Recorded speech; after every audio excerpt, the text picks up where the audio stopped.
अभी जो हम लोग का टॉपिक चल रहा है वो चल रहा है जावास्क्रिप्ट। और पिछले टॉपिक में हम लोग बात किए अलग अलग तरह का बॉक्सेस से हम लोग इनपुट लिए। तो इनपुट लेके उसके साथ बहुत सारा काम कर सकते हैं। बॉक्स से भी इनपुट लेते हैं, प्लस आगे जाके हम लोग जो फॉर्म बनाते हैं HTML में उससे इनपुट ले सकते हैं। तो बहुत समय ऐसा होता है कि आपको इनपुट लेना है, चाहे इनपुट आप कंफर्म प्रॉम्प्ट बॉक्स से ले रहे हैं या फिर इनपुट आप फॉर्म से ले रहे हैं, और उसके बाद उस डेटा पे कुछ कैलकुलेशन वगैरह करना है, कुछ कंपैरिजन करना है। तो उसके लिए यहां पे यूज होता है ऑपरेटर। क्या यूज होता है? ऑपरेटर्स।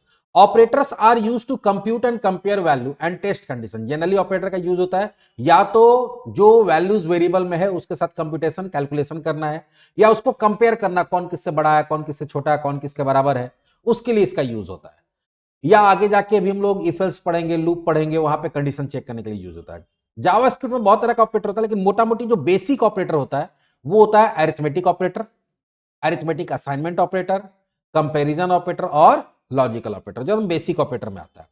इसमें पहला ऑपरेटर जो भी हम लोग इस वीडियो में देखेंगे वो है अरिथमेटिक ऑपरेटर। क्या है? Arithmetic operator.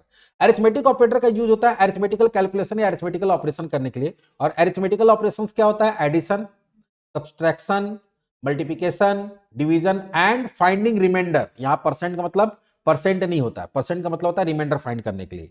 तो एक चीज पहले समझ लो कि जब भी हम लोग यहां पे दो टर्म यूज होता है, ऑपरेटर और ऑपरेंड, दो चीज यूज होता है।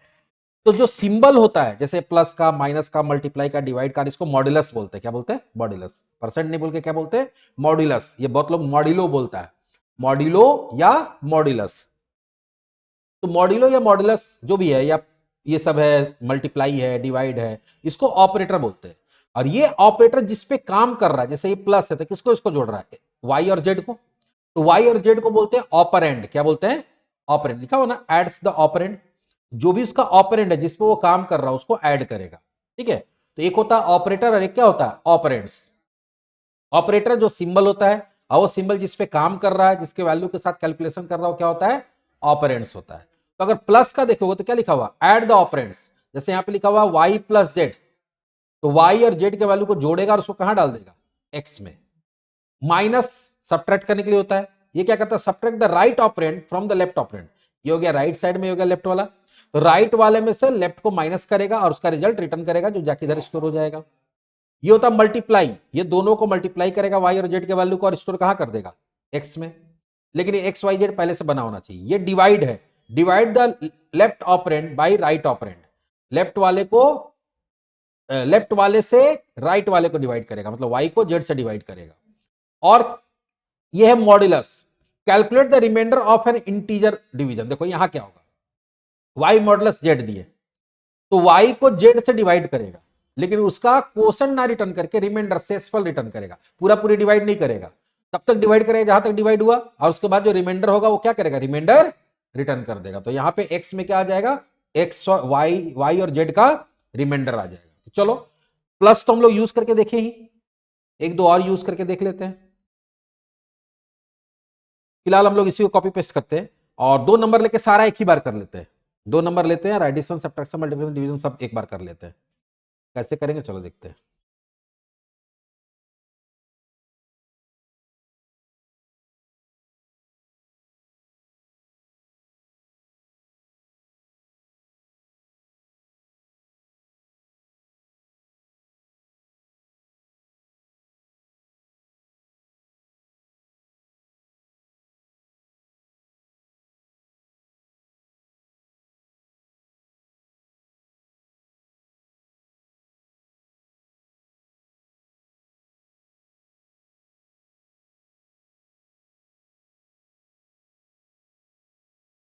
देखो 2 नंबर तो हम लोग ले लिए।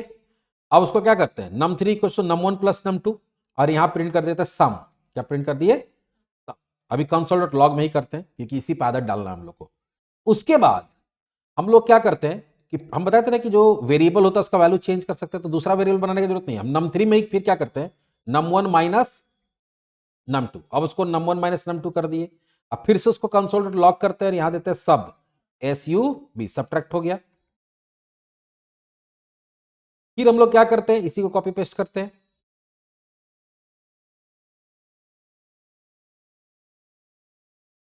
और यहां पे क्या देते हैं? मल्टीप्लाई।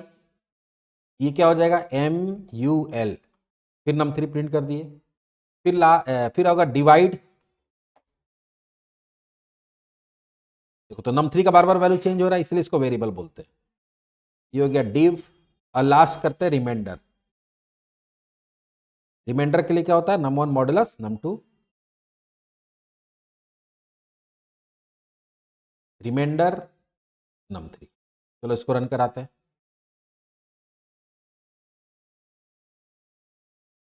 आया फर्स्ट नंबर, हम लोग देते हैं सपोज 20 और यहां देते 3, ये आ गया। तो यहां पे तो कुछ नहीं आ रहा, हम लोग कहां जाना होगा, कंसोल डॉट लॉग किए हैं, कंसोल में जाना पड़ेगा। देखो सम कितना है 23, 20 प्लस 3, सबट्रैक्ट कितना आया है 17, 20 माइनस 3, 20 इंटू 3, 20 डिवाइडेड बाई 3, और रिमाइंडर में क्या है 20 डिवाइडेड बाई 3 करेंगे तो कितना टाइम, 6 टाइम में 18 होगा, तो रिमाइंडर कितना बच जाएगा 2। ठीक है, हाँ ठीक है। तो ये क्या आ गया तुम्हारा, सारा ऑपरेटर यूज हो गया। बाकी जैसे जैसे जरूरत पड़ेगा आगे हम लोग देखेंगे। तो अभी हम लोग क्या देखें, अरिथमेटिकल कैलकुलेशन के लिए हम लोग किसका यूज करते हैं, अरिथमेटिक ऑपरेटर का। इसके बाद अगला ऑपरेटर जो हम लोग देखेंगे वो अगले वीडियो में arithmetic, assignment operator, comparison, logical, एक ही वीडियो में खत्म कर लेंगे। तो चलो मिलते हैं नेक्स्ट वीडियो में।